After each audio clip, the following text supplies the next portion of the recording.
Welcome to Fly Nubian Money, where we help you master your mindset and maximize your money.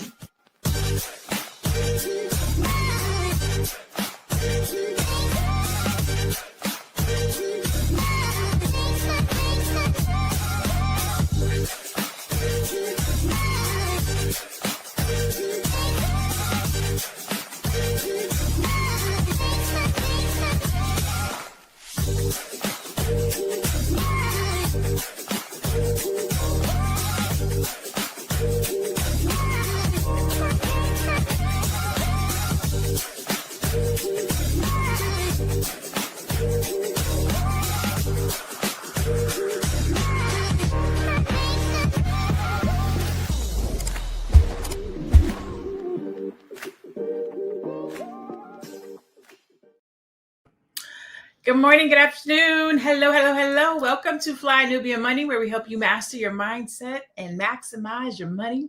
Today, we're talking about something that really hit home. A content creator went viral after saying, never let being broke isolate you from the community or your community. That message resonated because so many people feel embarrassed or disconnected when their money is low. Instead of leaning on each other, we often pull away, compete, or pretend everything is fine. But isolation only makes struggle harder. So today we're asking, how do we build community that supports, uplifts, and holds space for people at every financial level? And how do we stop letting money determine our value, our confidence, or our connection to one another? I am Dr. Lene Javette, monetization strategist and mindset coach, and I'm joined by Dr. Alicia Watkins, therapist and relationship expert, Aisha Verzi, financial and insurance expert. Hello, queens. Welcome to the roundtable on today. So, question, when you hear the quote, never let being broke isolate you from the community, what's your first reaction to that quote, Dr. Alicia? Do you think that people isolate, or when you hear that, what are your thoughts? Well, I mean, if you're broke or if you're not broke, isolating yourself from the community is never a good answer. And what's beautiful about the sense of community is that you're not by yourself. It is, you can lean on each other for encouragement, for advice, for people to see you, to validate each other. And, we think money is a big issue, but really the big pandemic is loneliness. And so if you let shame keep you from making connections with people who otherwise would love you and lift you up and support you, that really becomes a problem. Okay, I like that. What about you, Aisha? Yeah, same. Community is important. And I think sometimes it just depends maybe on how the people that you're hanging around with. Because if they make you feel certain way because of your situation, then you might be shy to hang around them. Because some friends like to be out and loud. So it's kind of uncomfortable. But if your community accepts you, tell them, I'm struggling. You know what, man, things are tough these days. Wow, just talk about it. It's not a big deal. And they will, I think, like Dr. Elisa said, they will love you, if they care about you. It wouldn't be a reason why you shouldn't be in your community. Okay. We're going to go to our first video where this conversation was brought up, and then we'll come back and we'll talk about it a little bit more.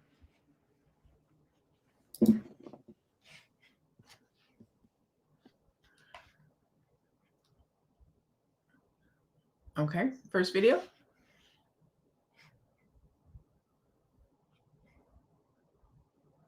I think now is a really, really good time to remind everybody that being broke is not a personal failing. It is a systemic one. And it is not a reason to eliminate yourself from connection and from access to your community. For many, many years, I appeared to be a really terrible friend because I was super flaky, because I was broke. And I was too ashamed and in too much financial depression to admit to my people that the reason why I couldn't go get coffee is because I had negative $25 in my bank account at any given day, and that was a good day. And I want to remind people that now is a really, really great time to offer accessible and free opportunities to see your friends. I am not the person that you need to go have dinner with. If I suggest dinner, Babe, tell me, let's go on a walk instead. And you don't have to say anything else. You don't have to say anything else. But we need to be incredibly aware of the fact that people ain't got it. And that's not a reason to not have community. Now is not the time to be ashamed of being broke. Now is not the time to shame the people we love for being broke. At the end of the day, we still need each other. And I will be damned if somebody that I love feels like they can't tell me that they ain't got it right now. Babe, none of us got it right now. And whether we're pretending we do or we don't, none of us got it right now. Listen, we could have named this, I would rather see you broke than not see you at all. Like, that is a bar that I don't think we think about. When we are the person, like we're the person that's going through it. We're not thinking about how other people are missing us or how we're isolating ourselves or how they need us. That was a bar right there. So, Aisha, have you ever isolated yourself because of money? You know, I'm grateful that I wasn't born in money or I don't come from money. My dad was in the military, and I have family members that were wealthy, but I just wasn't raised in a place where I had to feel that way. And I'm grateful that my parents were, okay with where they were, because we're hard workers. They work hard. And to me, I was just proud and happy to be a part of the family. And we had a lot of people around us. So it was easy, I guess, that I didn't have to deal with that. And when my cousins have the chance to come visit us, we were happy to see them. We were grateful. They can see our environment. We don't have fancy. We have regular stuff, not fancy anything, but they sat with us and felt at home. So that made me feel happy. I didn't have to worry or compare myself to anybody, but I always admired them. And I said, wow, and just be grateful that I have those people in my life. So to me, that has been my experience, but I don't isolate myself because because I was never raised to have where I think I'm missing anything. So that's been my experience. What about you, Dr. Alicia? Have you ever isolated yourself because of money? No, but I do remember like growing up, I did go to private school. And the reason why I went to private school was because my mother taught at that school. And then my dad paid the rest of the tuition. And so we had a big discount. And I don't think people realized that was the reason why I didn't end up in public school in Gary, Indiana. And so, you just walking around with a uniform on, it kind of signals, oh, look at this. I have this Catholic school uniform on. That means that my parents have disposable income. But really, I remember going to the grocery store, and y'all don't know this, but back in my day, they used to have a generic food aisle. I don't know if y'all remember this.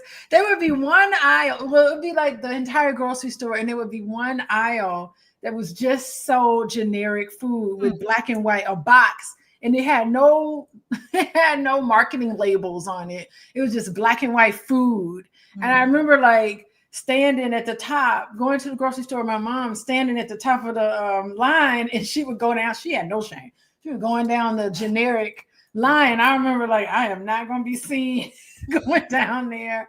There's moments like that where I was like, what's going on? And she's going in this generic, who we buy? And it was embarrassing because you have school lunches. And I didn't want to pull out my school lunch with my black and white generic food in it. It wasn't our entire food, but she did go down that aisle. So it's stuff like that where even as a little child, I got messages about having money and it being part of your worth. And, and it just tells you how even small children can be affected by marketing and people putting so much emphasis on things that mean absolutely nothing. And so, yeah, I mean, that's an example of you have to show, and you have to as a way of making you feel as if you're better than someone else when you're not. So, yeah. So in the chat, let me know. Have you guys had that? Have you ever, not have you had to, but have you ever isolated yourself because of money? And so the yes, absolutely. I think people do it every day and all the time. And you might not even know that you're doing it, right?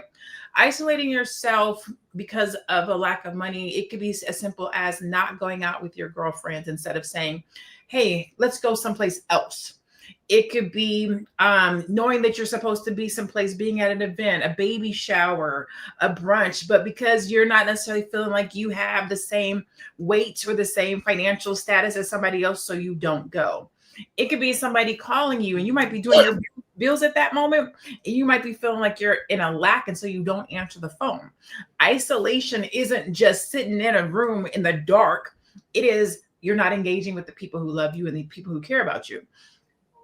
In my business, if something isn't moving right, if I didn't hit a goal, if something didn't happen, I want to talk.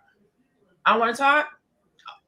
I'm most likely I'm going to veg out on something on Netflix. Like that's my isolation. If I'm going through something financially or something like that, that's how I'm going to veg out. And it's not necessarily not engaging. It's I'm going to put my mind on something else. I don't want to think about this thing right now. Right. And so, Aisha, do you think that our community, Black and Brown community, still judges people for being broke? Do you like one of the reasons why I think we don't talk about financial well-being or our status is because we're going to feel like we're being judged as if we should be further, as if we should have more. Do you think that plays a part, the judgment? I think it certainly does. And I've experienced that. We're here, especially because for me, every time I speak, I'm speaking both for my upbringing and then also my experience in the United States. I've been an American citizen now. And it does. You see that people, to me, like Dr. Alicia said, when you're judging yourself against other people, my question that I ask myself is why? Because I don't know what their journey is, even like on the outside. Perhaps maybe they worked harder than me to get what they got. Maybe they worked harder. So maybe it's because I understand myself, knowing, well, I didn't work as hard as them, so I'm not going to be judging myself. They worked hard, they got it. So I don't do that in my mind. I don't do it. Instead, I just say, you know what? I'm going to work hard next time. If I want to get that, I have to do extra work to get that. That's my thought process. But it happens. People judge you. They think, oh, you didn't, maybe you just didn't do enough. So why are you here? I can see that. I notice that sometimes, but it's sad to me because it's so unnecessary, because you're still who you are, whether or not you have this or not, you're still innately who you are. And to me, that is where I like to stay. It doesn't mean I don't see or doesn't affect me, but I don't allow it to get me down to that space where I'm able to do other things. Instead, I do other things and I try to be better for the next time, but not judging myself or judging other people. I love it. We're going to take a quick commercial break. We're going to come back and keep this conversation going. Woo! It's a good show right here. But I'm biased. If you are just tuning in, you are watching Fly Nubian Money, where we help you master your mindset and maximize your money. My name is Tiara Williams. I'm also known as Miss Black Hollywood, and I'm the proud producer of this show because it is lit. If you want to receive notifications for when we go live Monday through Friday, 1 to 2 p.m. Eastern Standard Time. All you have to do is text the word Queens to 87948. That's Queens to 87948. That's QUEENS to 87948. Also, if you want to grow your money and not blow your money, all you have to do is go to flynubianmoney.com. There's all kinds of resources, there's courses, there's free giveaways. There's just no reason to be broke in 2025. All you have to do is go to flynubianmoney.com. Obviously, you don't want to be entertained here. You want to know enough to grow. Wait, I need to put that on a shirt. You got to know to grow. Got to know to grow. So know and grow with flynubianmoney.com. People who isolate when they're going through are actually people who just know how to carry their own burdens. These are the type of people, when they're going through something, they would rather like keep it to themselves and then stay to themselves, because they understand, like, I'm not in the best mood. I really don't want to talk. Yeah, you'll invite me somewhere, but I'm not going to be the best company. So I'm going to stay in my own company and I'm going to deal with it by myself. Versus the people who call other people and can't help but to call other people every time they're going through something, are people who cannot carry their own emotional burdens. And I feel like it's emotionally mature for somebody to say, this is a lot for me to carry. I'm not going to put that on the next person. And they have their own life going on. I'm just not about to blow them up about my problems, because honestly, that shit is annoying. Ooh, that's a good take. I don't necessarily agree with it, Dr. Alicia, but I think that it's important to talk about emotional regulation. When you yourself are the person who's dealing with something emotionally, physically, financially, and you're heavy and you're weighted, is it better to isolate and keep it to yourself, or throw it on somebody else? Because now you're taking your burdens, your life weight, your financial issues, if that's what it is, and dropping them at somebody else's door, not knowing what they're dealing with, what they're going through, what their life situation is, or what their finances are. What are your thoughts on that? I think it's so important to just support each other. I mean, you could, you know, so many times people feel as if it's your responsibility to fix things for someone else, when really just having a listening ear, someone that could just say, God, that must be really terrible. Oh my goodness. Or you can see yourself in some of their story, and both of you guys can vent to each other. Like having a place to vent, a person that will validate you, not fix all your problems. Because if we deconstruct your problems, sometimes part of it is you, but not all of it is you. There's structural issues like the first video that keep people from getting ahead. But it's just nice to have a person to lean on so that you can sort through what you're really feeling. I mean, why carry that burden along or around by yourself in isolation? I don't think that that's something that's very healthy to your mental health. And it's always nice to have a place where you don't feel like you're responsible for someone else, or making another person responsible for bailing you out. You're not asking for money. You're just in a position where you just want to be able to talk about some of the struggles that you're having. And if you need help, you can ask for help. I mean, I've heard of things like Christmas is coming up, and they have what's called these susus or whatever. And, you know, I've seen, I mean, they're really good. They just, you pay into the system, and it's a community driven sort of piece where everyone gets enough money for Christmas shopping. I don't know the details of it necessarily, but I think it's a really wonderful way for community and people to bond together, more so than it is about having money for the holidays. It's just the collective piece to that I enjoy. So you have to kind of hit on like collective economics. And so I'm gonna say what our executive producer is saying in the backside, because she's not here with us today. She said it doesn't have to feel like a burden. It could feel like being a friend or a family member, like loving someone. And I think it's a nice, it's the in-between, right? I've seen where, and I do this with my girlfriends, like my close girlfriends, if I'm going through something and it gets too heavy, I'm gonna call somebody and talk about it. But when I call, I'm gonna say, hey, what you got going on? You good? I got something going on. Do you have time? Right. So I'm going to ask you, can you take on what I'm about? Can you pick up what I'm about to put down? You know what I'm saying? Like, let me tell you what I'm dealing with and going through. And sometimes what you'll find is you're not alone. Girl, I got the same thing going on too. Now we can help each other through it. We can talk about it. And it could be financial. It can be relational. It could be about business. In the time that we're living in right now, this presidency, this DEI rollback, the government shutdown, grants, all the different things that are happening that are making money tight, everybody is dealing with something in some kind of a way. And you will find that you're not by yourself, but everybody's doing it in a silo. So they're struggling, they're stressed out by themselves, when really if you talk with somebody, you feel a little bit better. But I think it's the judgment, right, that holds us back. Because on social media, we're supposed to look like we got it going on. When we show up to the family picnic, we're supposed to look like we got it going on. So then when somebody finds out you don't got it going on, it makes us feel some kind of a way, right? So Aisha, what can we do to better support friends and families who might be in survival mode financially? That's a great question.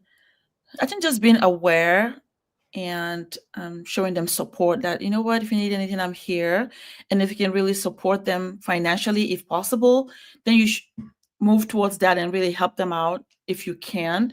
But I think if people know that you'll be there for them no matter what, I think that makes them have peace of mind, because they know that, okay, even though I'm going through a tough time, even if it's myself, maybe if I'm going through a tough time, that if I pick up the phone and call those friends of mine and let them know what's happening, that they'll be able to help me, either just by just being good listeners and understanding and supportive, and also encouraging that, hey, this too shall pass. It's okay. We went through, like you say, Dr. Lene.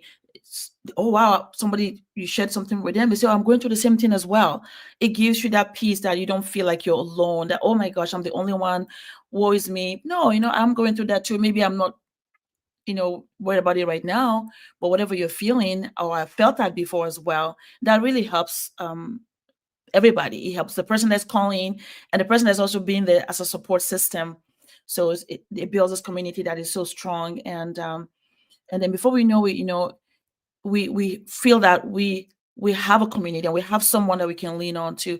I think sometimes for me, I think sometimes it's ego that really hurts us, our ego, because we feel, I can't tell her that, right? So because we don't want them to know, so our ego, and that ego, they say your ego it's not your amigo. You'll suffer because you're not open to people that can help you and be supportive of you, just being there for you. So yeah, I think if I was, that is what I feel. If just talking about it, and you gives you that community feeling, because your friends will be there for you. So you brought up a good point. Your friends will be there for you. Right now, in the world of social media, everybody is our friend, right? On Facebook, you got 8,000 friends, 15,000 friends. People ask me all the time, they'll go through like my Facebook friends, and they'll say, hey, such and such is a friend of yours. They friend requested me. Are you cool with them? I'll be like, I don't know who that is. I got like 15,000 friends I don't know them people. I know about 75 of them, 14,000 people, right? So a lot of times I think that when it comes to our well-being, right? Right now, today, we're talking about finances specifically, and there's an image of a visage you have to portray online on social media. So even when you are broke, you really can't tell nobody or show it, right? And so there's this false sense of reality and or value that has to be portrayed, which could be what keeps people from talking about their financial state, right? Dr. Alicia, why do you think or know, as a therapist, right, why people equate their worth with their wallet? Well, I mean, we believe in these scripts about how we need to be. And this is the reason why credit card debt shoots up, because you want to try to maintain this image, and your money, all of us should be cutting back, as well as investing, all sorts of things we should be doing right now.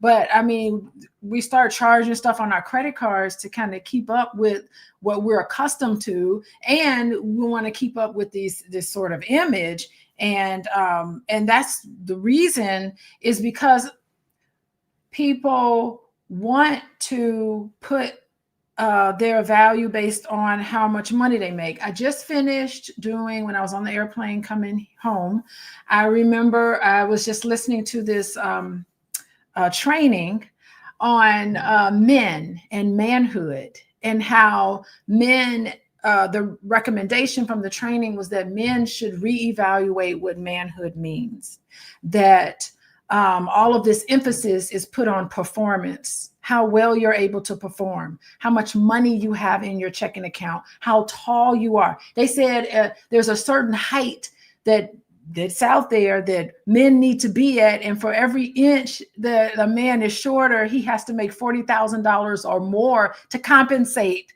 for his height. I mean, these are the things that we're putting on manhood, that you have to be stoic and unemotional, and you have to be competitive, and it's always greed, and I need to have more than the next person, and how it is very detrimental to the mental health of men.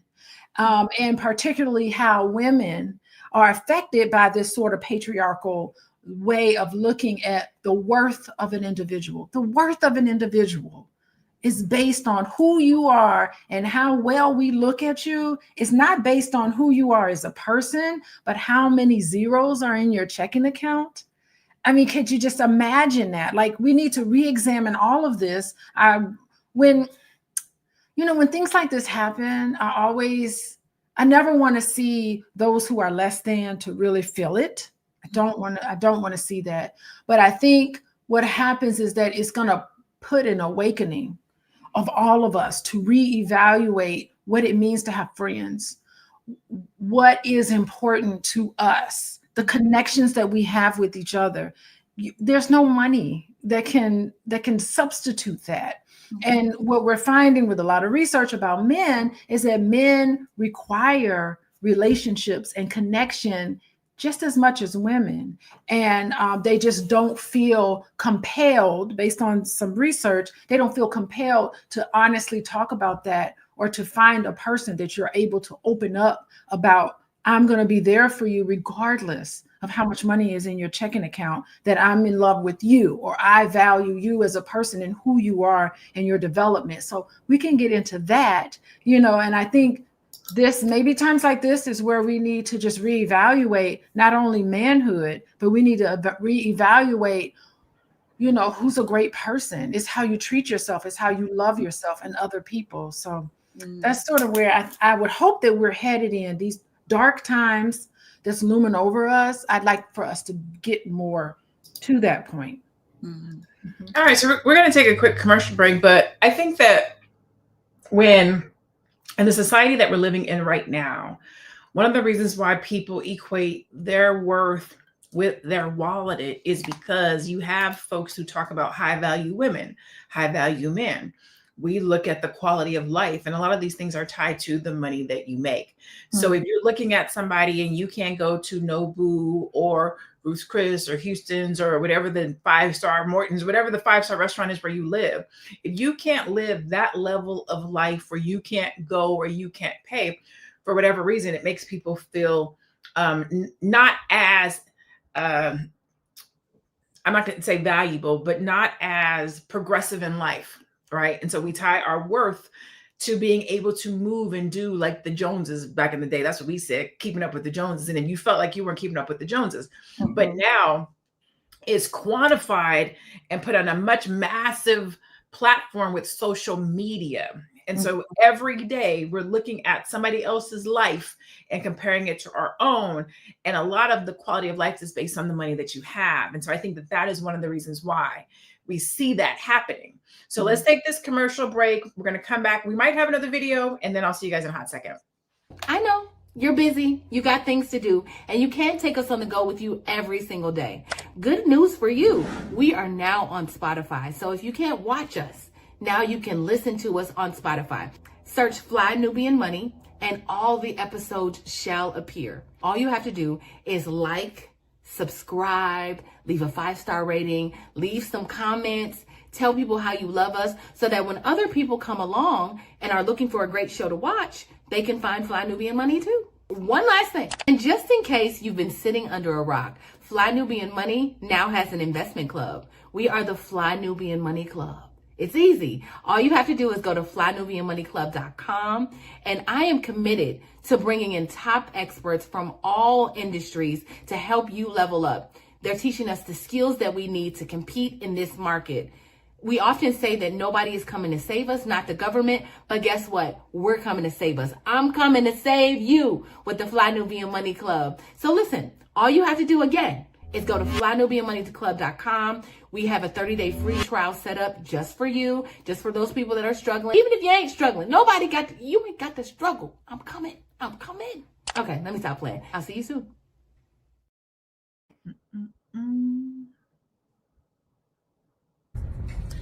If you can't give me $1 million, there's literally no point in me talking about any of my problems, because you can't help me with any of my problems.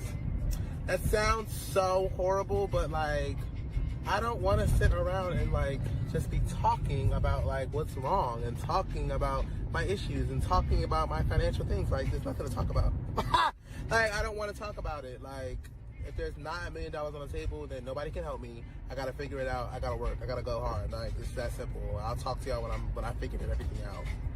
And I know that might be a character flaw of mine. I know you should be able to like lean on your community and like talk to people around you about whatever you're going through, no matter what. You don't have to go through anything alone. But at the end of the day, you are going through it alone. Like, my financial issues or whatever I'm going through has really nothing to do with anybody else. They can give me like their opinions, they can give me like words of encouragement, but at the end of the day, like, that's all it is, just words.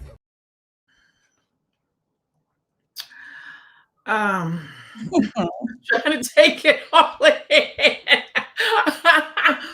First of all, homeboy, I doubt I don't want to speak negative over this young person, but I doubt you're going to come across somebody with $1 million that want to be your friend just on the strength.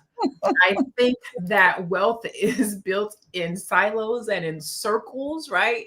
But they say if you hang around with 4 broke friends, you're going to be the 5th one, right? I think that you need to get yourself around some people who also want to have $1 million so that, you know what I'm saying, that you guys can grow as a community. That said, Aisha, how do we build friendships and or business relationships that aren't based on status or income?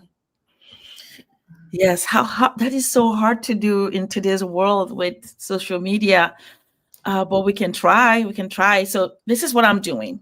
My kids, as they're growing, and when you have your friends at that young age, they know you as a regular person. You're not wealthy. You're just you.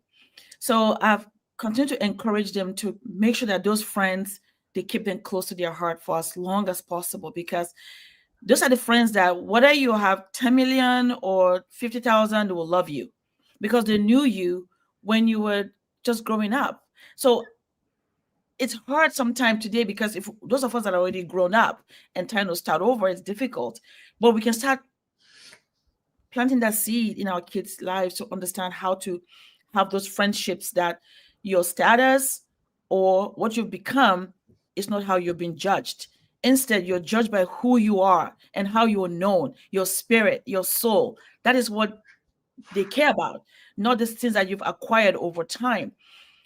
And the funniest thing too is being in the financial industry and being around people that are like very wealthy. They are just like you and me, right? And sometimes the money separates us, but they're actually very lonely as well because they don't actually have that deep love that they need for friends, that they want to really have that friend that love them for just who they are, not because of their money, because now they suffer too, knowing who is really my friend and who is just here because of my money. Isn't that crazy? So the goal is to, as we're growing, those people that we knew when we're young, this is what I'm trying to do for my kids. That your friends that you know now from your elementary school to middle school to high school, if it continues, those are the friends that you want to keep. Please stay close to them. Continue your friendship no matter where you go, because at the end of the day, when that time comes, when you have all this money and you don't know who to be friends with, those friends will always love you because they know you from when you were just a regular person, right? So that's what I'm trying to do, that because it's difficult and everyone wants to be loved and cherished for just who they are, not because of the money they have or money that they don't have. So how do we keep doing that? It's maybe helping those that are coming up. And for us, if we have a couple of friends that we have that, man, we're blessed, because then we know that somebody out there loves us, whether we have it or we don't have it, right? Because it's not easy. The friendships and a circle of people that you can trust and communicate with and talk to, that's your safe space. And it's not to say that you have it with all of your friends. It's not to say that you can go to everyone with it, but you should have at least one person in your life, whether that's your significant other or a best friend, that you feel comfortable and safe talking to.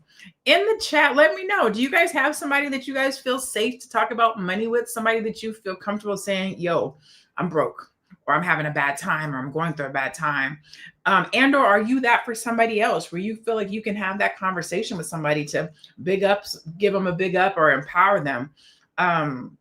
Because that's the important part, right? You don't want to, I feel like we're living in a time where everybody is competing. Like even within your own friend group, you're competing, right? I have two girlfriends that are on this entrepreneur journey with me. We're all in different places. We all have different businesses, and we call ourselves, we call it the CEO Syndicate. So we meet every month. We do our accountability meeting. We have, and it's ran almost like a meeting. We have a agenda. It tells you how much time you have. And we go through these things, and we keep each other accountable all month long. Hey, did you do what you're supposed to do? Did you say this? We talk about our money. We talk about when we're not making money. We talk about our sales, and it's a safe space. I don't have these conversations, I don't think, with anybody else. Maybe our executive producer. I feel comfortable with Tiara. Me and Tiara talk about money. But you have to have these safe spaces that are not competitive, because sometimes you're up and sometimes you're down. Sometimes you're winning and sometimes you're not, right? Dr. Alicia, what do you think are some signs that a community or a friend circle is rooted in love and not competition? I mean, I think it's just important to just be in tune with feelings that come up for you when you're talking to your actual friends. Like, if there's feelings of jealousy or feelings of even envy, recognize that and be honest with yourself about where that's coming from. And if you sense that from someone else, like, really connect with that and sort through that, because feelings are normal and everybody has them, and what it does is that feelings signal to you that maybe what you're doing, maybe you're a little too comfortable and it's time for you to move outside of your comfort zone. Just pay attention to how you feel when you're around someone and certain topics come up, what it does to you on the inside, and just get a moment to reflect on that, because it doesn't mean you have to like not be friends with anybody anymore or just cut people off, but just being aware of like how you're feeling. Gosh, you hear somebody talk about accolades and success in an area where you wish you could be successful in that area. And like, maybe that's a motivator for you. It's all a lesson there about how to come, how to relate to some of those things. And, I just was thinking as we were having this conversation, even today, like, even in the 90s, I want to say, it was all this prosperity gospel that was going on. And it just was so surprising to me that it was something that Black people really latched on to, and like really felt like, I'm going to be doing well financially because God ordained me to do this way. And I thought it just like, growing up Catholic, it's almost like everybody I looked up to took a vow of poverty. So it wasn't that we had to even put our money and thoughts into this prosperity piece. It was sort of strange to me. It was a strange sort of connection. I never really saw that. I grew up with the idea that you're valued not based on how much you have, but there's value in how much you give to other people. And that's, you put your value there.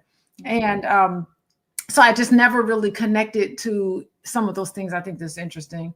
I did have another comment I want to make. That video when the guy was like, if you don't have $1 million, I can't talk to you. Like, I get it. Like, this is someone who's really frustrated. And it's great that he talked to us. He picked up his phone or whatever and posted that video. And it was funny because we're just like, woo, child, yes, $1 million could solve a lot of my problems. But, it is a character flaw. Like, if he was serious with it, maybe he was a little not so serious, because he was like, this is a character flaw. It is a character flaw if you feel like you need to do everything alone. It comes from this idea that when you were growing up, maybe in your current life, you get the message that if you are in an issue or you have problems, that you need to retract yourself from other people and isolate and fix your own problems on your own. That means that you grew up with messages that you can't turn to somebody when you're in need, or there was no one there for you when you really needed them to be there for you. So it is a character flaw. It is a character issue if you just want to do stuff on your own all the time. And I talk to people, who I know, and I'm just like, ask for help. It's part of my challenge that I do with some of the groups that I work in is an assignment. I need you to ask somebody for help. And we process what that feels like. What does it feel like to ask somebody for help, to recognize that you need help and then ask somebody? It's almost a relief if they say, no, I can't do it. But if you ask somebody for help and they say, yes, I can do it, it's more of a burden on you because now you have to sit there and wait if they're actually going to follow through with what they said they're going to do. Anyway, I just went on and on, but I just think it was really interesting. So wait, are we going commercial? Okay, so the friendship conversation, not necessarily so much the friendship conversation, but the asking for help conversation, because it's not that people aren't broke or that they're not struggling. It's the conversation about, right, the isolation. Why do we feel like we have to go through it by ourselves? And what is that really?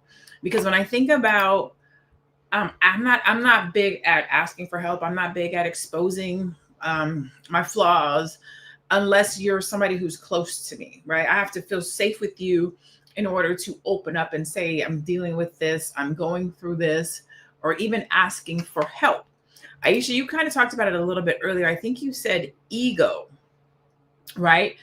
How do you think shame is it ego or is it shame, right? So for somebody, it might be their ego, like, I don't want you to know, but for somebody else, it might be like, they're just shame. Like, I should have it. I should have had this figured out. I should have saved. I shouldn't be in this situation.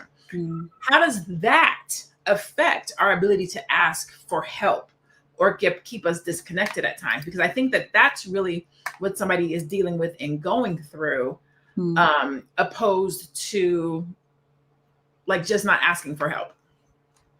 Yeah, wow. So it's true. Shame versus ego. Well, which one is which one? And I think both of them play a role, but in different way. I think shame is more, for me, if I think about shame, is maybe, oh, wow, we can't afford that. And everybody can see clearly that, we live in a poor neighborhood. We don't have what we need. And my clothes are old and they've seen me wear the same shirt 5 times. And that's all I have. Then that's that shame, right? So that's a little different because actually I want to cry. You can't control that, how your parents, what they had. But ego is people that they feel they've got it and they're walking around, they don't have it. And you can tell that they don't have it. But they're carrying this facade that they got it going on. They're mean to people. You can just tell they don't have it.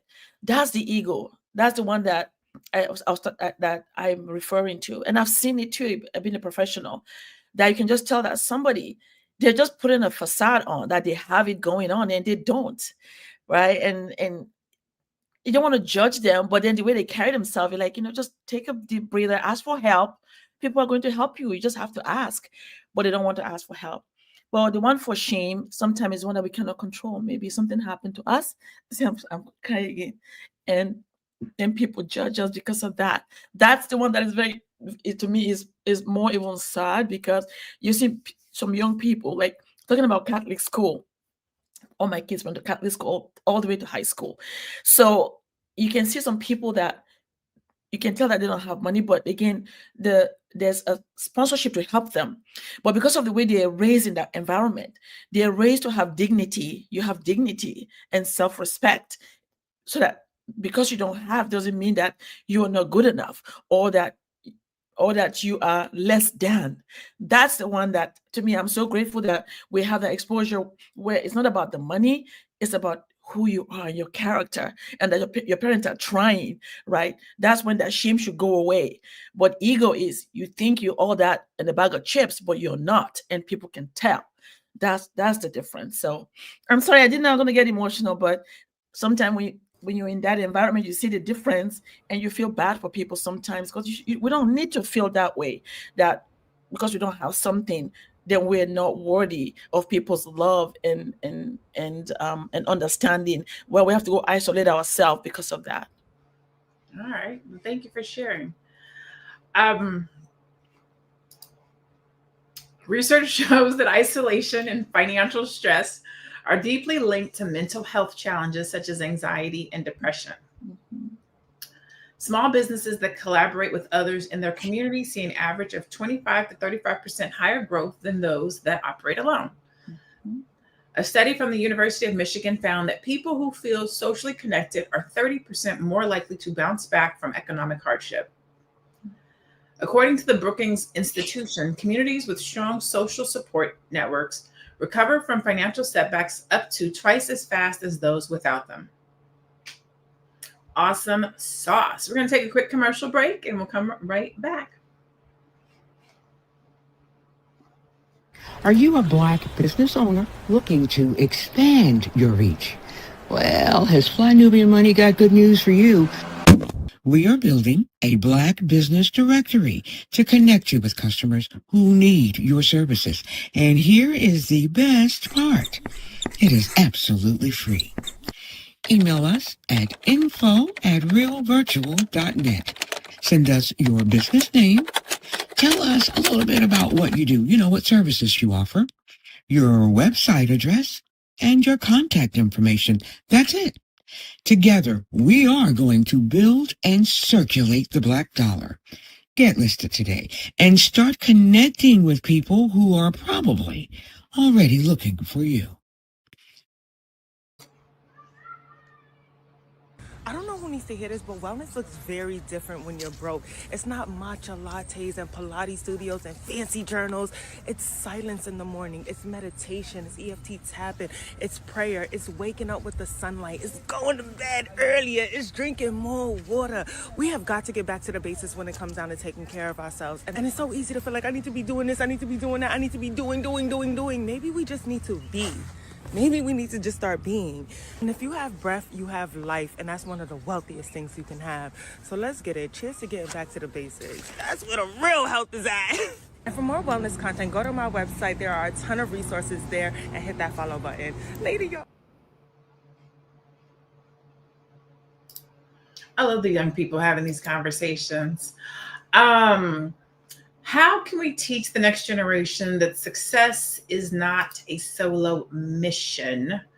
I think that we talk about, if you want to go far, if you want to go fast, go alone. If you want to go far, go with somebody else, right? We talk about it, which means collaboration, which means doing it, not doing it in silo, doing it as a group, but we don't always show it, right? We always show, I got to get mine. I got to be out here doing it for myself. And we show when we're doing great, but we don't show when we're doing bad. And we don't talk about those bad times. We just show all the good stuff and show, what it looks like in those seasons. Dr. Alicia, how can we teach this next generation that seems so in tune with wanting to do better and get it right and not do it by themselves? How can we teach this next generation that success, it's not a solo mission. You don't have to do it alone. Yeah, we teach from what we do and our behaviors.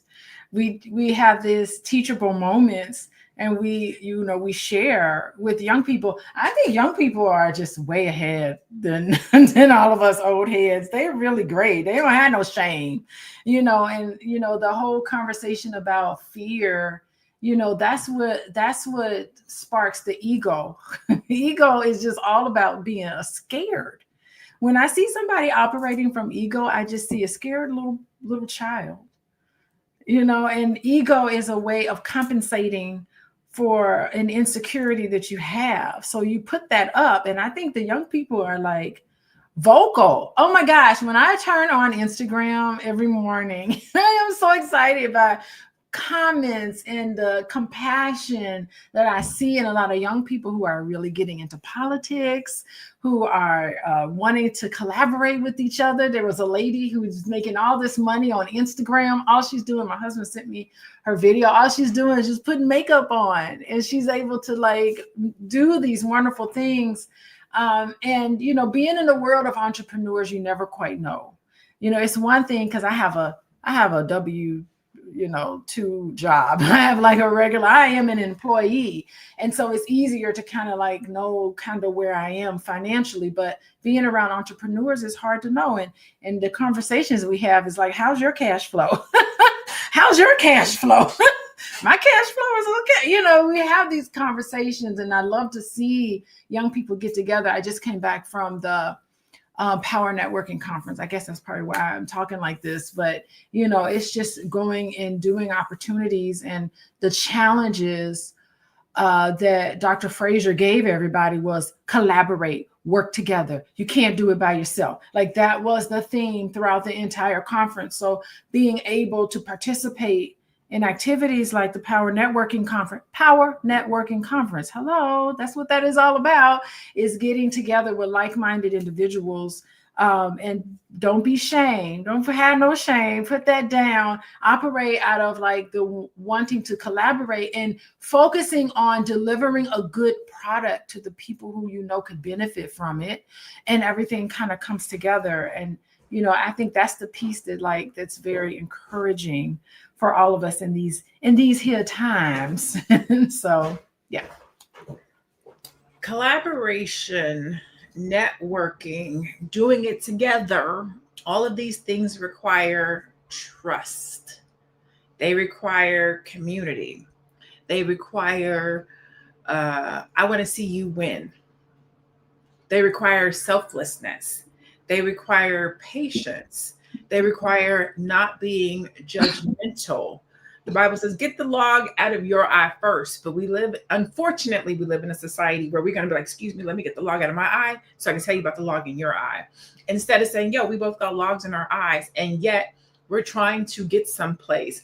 I don't have all the answers. I don't know exactly what I'm doing, but I got 1 and 3. You got 2 and 4. Let's find somebody that has 5, and together we can make this thing work, right?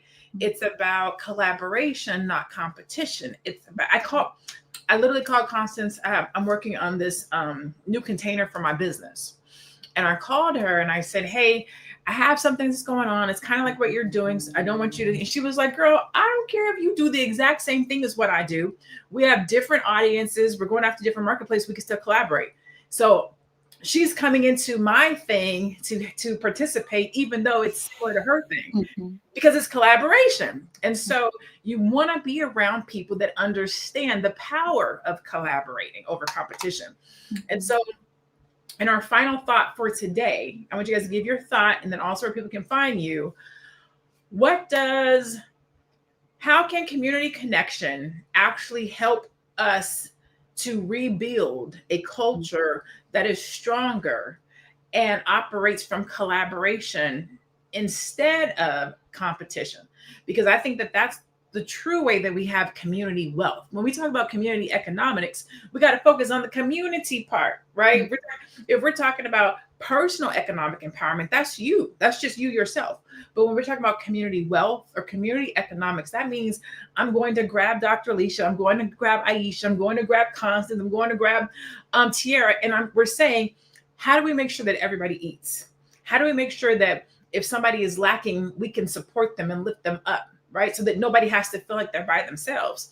What does that look like for us as a community? Aisha, I'll start with you. What would you tell somebody to do, or how we could do that? That's such a powerful question for all of us that we answer as we close. And like Dr. Alicia was saying about the event you just attended, is all about collaboration. And I truly believe that that is one thing that we have to work hard on, collaborating with each other and not competing with each other, because they say when you collaborate, you stay on your own lane while supporting the other person on the other lane.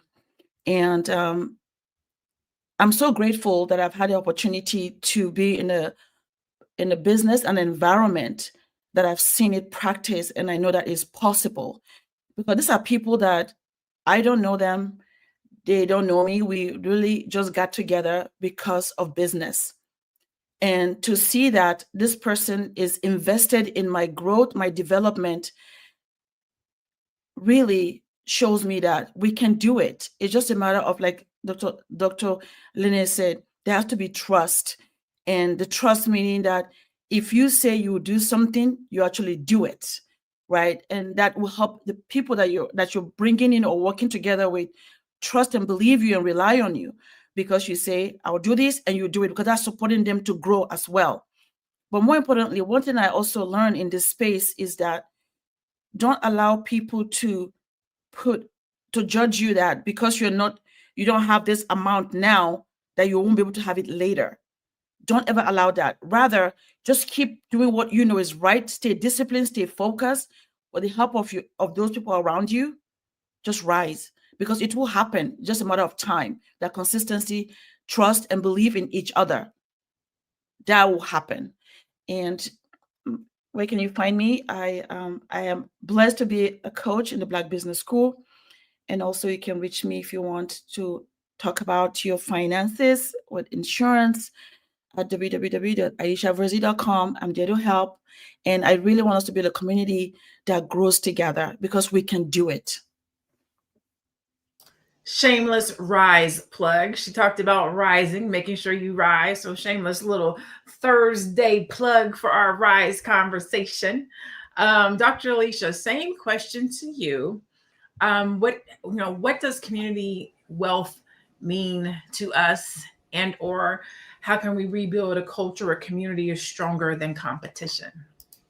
Yeah, I mean, I just love this whole conversation about collaborating. And sometimes it can be scary to collaborate with other people. It can feel like you're just exposing yourself, but do it anyway. It's always a possibility that it won't work out. There's things you can do to minimize the possibility, but that's always there, but do it anyway, because collaborating with other people, it's not weakness, it's a wisdom. That's where you learn about things. And we just went through the stats. I wrote it down. 30%, you're 30% more likely to recover from a financial hardship when you collaborate, when you connect with other people. That helps you to become resilient. Mm-hmm. And I mean, just think about that. Let's see what else. I just think that, sometimes you do feel like people judge you. You feel like you're being judged, and that can take you away from it can take you away from all of the possibilities that could happen if you just don't care anymore and just do it anyway. I think that's so important. I do want to I think that we all should operate from a place of abundance, that there's plenty for everybody. We should collaborate. I collaborate with therapists all the time. They're not my competition, because the people who are supposed to work with me, and the people who gel with other people gel with them. I think it's all beautiful. There's an abundance of the people who need to work with me, who will work with me. So collaboration doesn't really mean that I'm going to lose anything, because there's an abundance. So I want everybody to follow me on Instagram, Coaching with Dr. Alicia on Instagram. And if you are interested in working with me, if you my people, okay, contact me at Coaching with Dr. Alicia, and I will get back to you and we can work together. I love it. I love it. I love it. First of all, I just love Fly Nubian Money. Like, I just love, we literally every day personify collaboration, right? Some of us knew each other before this, and then some of us did not. I never met Constance Carter until working with Dr. Boyce.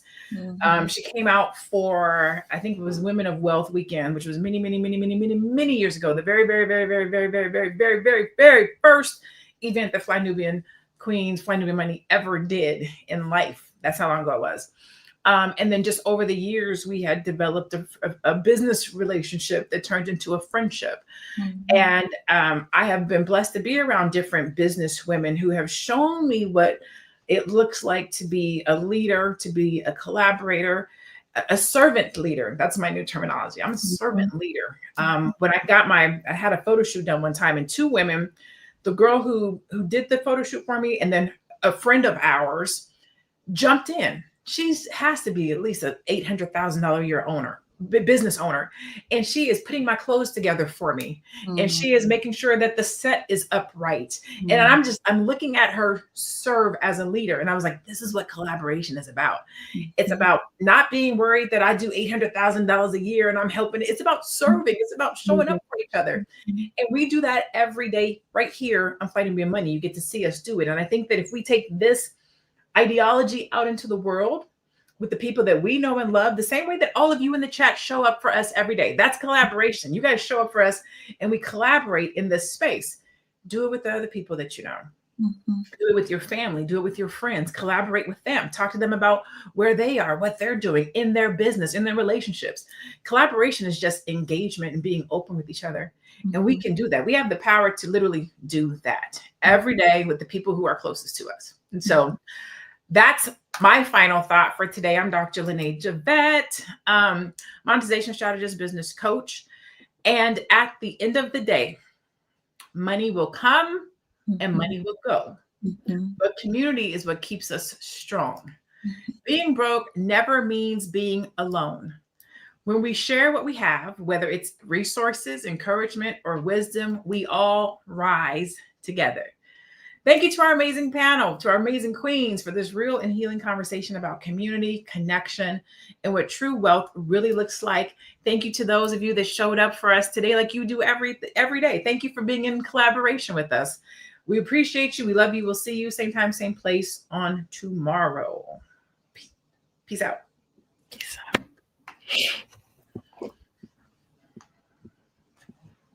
When I'm broke, don't bail me, bro. I don't want to see no one. I don't want to talk to no one. I just want to be alone with my financial hardships, because I feel like that's just a rough time for me, and I feel like I just can't be in the presence of people. Like, family is getting ignored, friends are getting ignored. I'm not gonna want to talk to anyone. I'm not gonna miss anyone. It's like when you're broke, there's nothing to talk about, man. There's nothing we can even do. I'm broke.